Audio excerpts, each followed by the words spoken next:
Bien, este es un proyecto muy grande, ¿no? Digamos, nosotros tenemos 18 universidades, el INADI, la Escuela de Gobierno de Chaco y el Instituto de Investigación de la CONADU.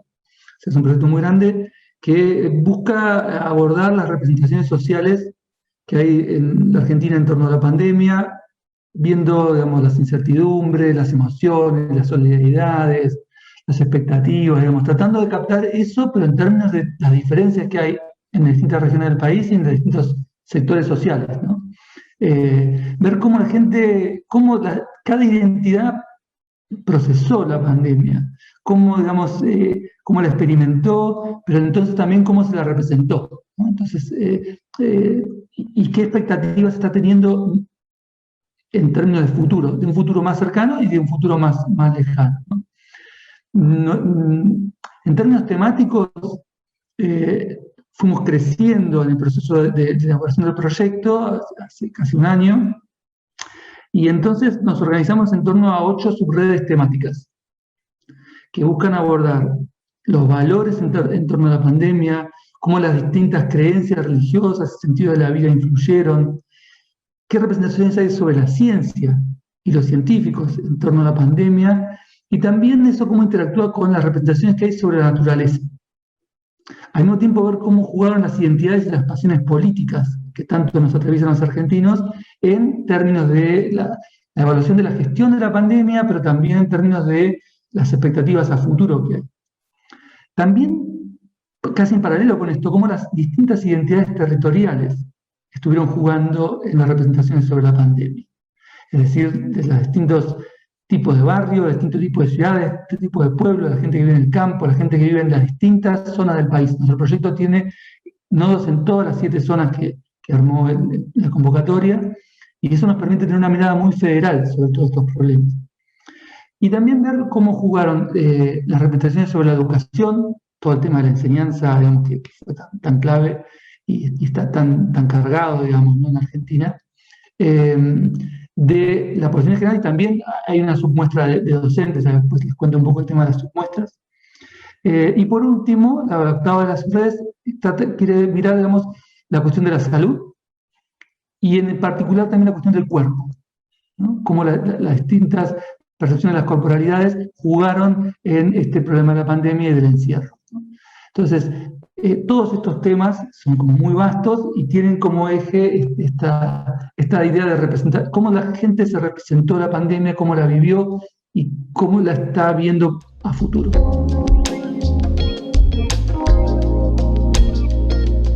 Para mí es un desafío enorme coordinar este equipo. Tiene más de 200 personas en el proyecto. Hubo, por ejemplo, una capacitación en 6 tandas de 120 personas para hacer las entrevistas semiestructuradas, ¿no? O sea, donde primero hicimos una capacitación general sobre la técnica de entrevista semiestructurada para todos aquellos que no conocían tanto de la técnica, y después hicimos una capacitación guía por guía para que todos estuvieran entrenados con su guía. Y eso también permite que la gente, esto es algo colaborativo, no tuvo, digamos, remuneración. Cada uno hizo 1 o 2 entrevistas, ¿no? O sea, nos permitió que cada uno aporte su granito, más allá de su ritmo de trabajo que tienen cada uno, ¿no? Porque muchos son solo docentes, no todos son investigadores. Y bueno, creo que hemos encontrado la forma para que cada uno aporte un poco. Y ahora, por ejemplo, hicimos de vuelta todo este proceso de discusión por las subredes para diseñar las preguntas de la primera encuesta online que se va a hacer en estas semanas. Cada subred debatió, fijó claramente sus objetivos. En cada subred hay gente de todas las regiones, o sea que esto también requiere compaginar gente que tiene formas de trabajo, perspectivas conceptuales, de distintas disciplinas. Nuestra red es hiper interdisciplinaria, ¿sí?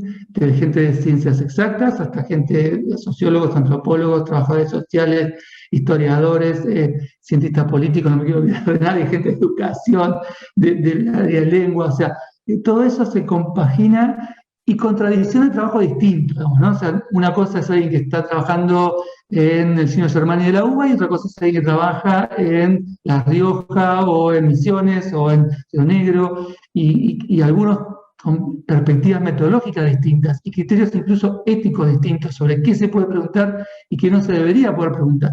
Compaginar todo eso es un desafío re lindo y por suerte todo el mundo lo hace con buena onda, ¿no? Eso para mí es clave.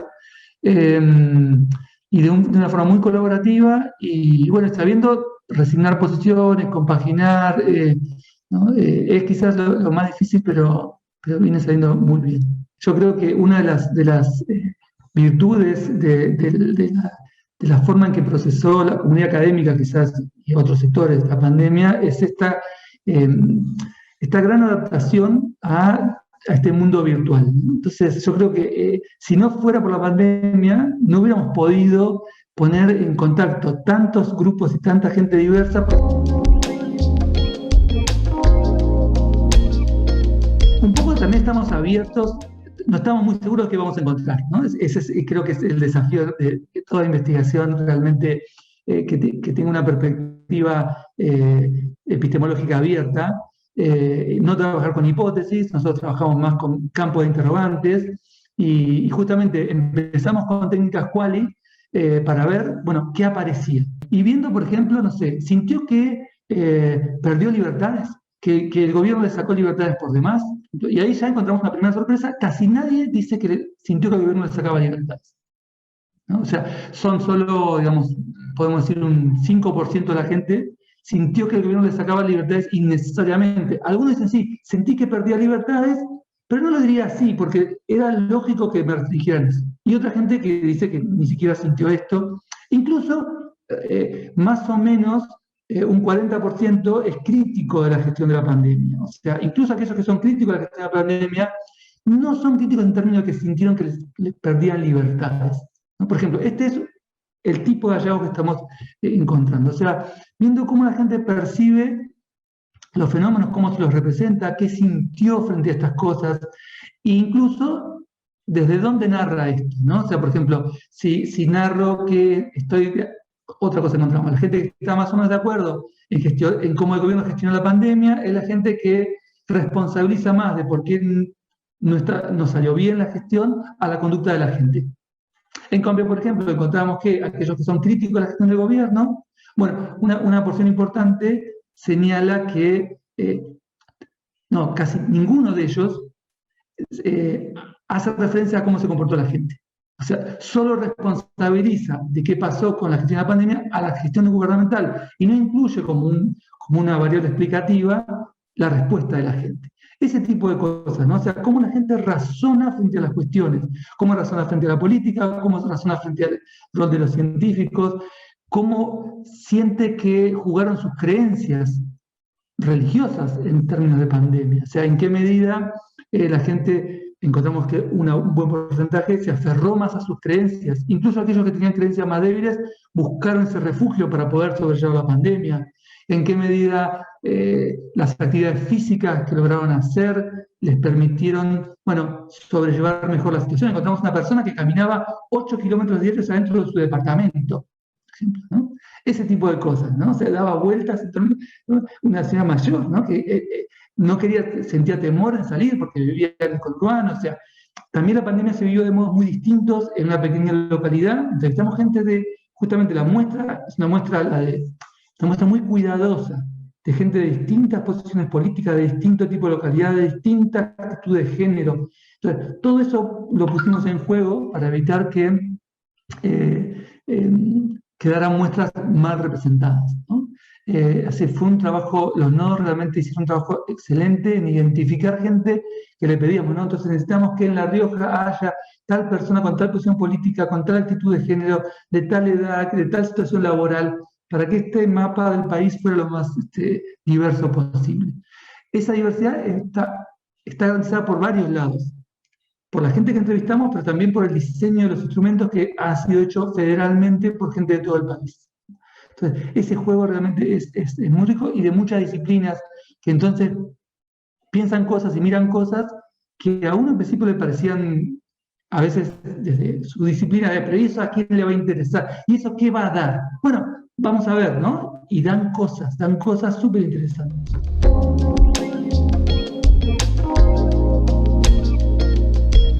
La propia pandemia ha tenido el efecto de interpelarnos muy fuertemente a nosotros como investigadores para, para salir de nuestras torres de marfil en que muchas nos ubicamos, investigando cosas que uno dice, bueno, ¿esto a quién le sirve? Bueno, tenemos esto, yo soy historiador, por ejemplo, está bien que investigo, hago más de sociólogo que de historiador normalmente, pero digamos, claramente mucha gente se corrió a decir, bueno, vamos a tratar de aportar algo en esta coyuntura sobre temas que desde nuestra expertise, desde nuestro conocimiento, donde podamos, digamos, salir a ayudar a reconocernos más como sociedad.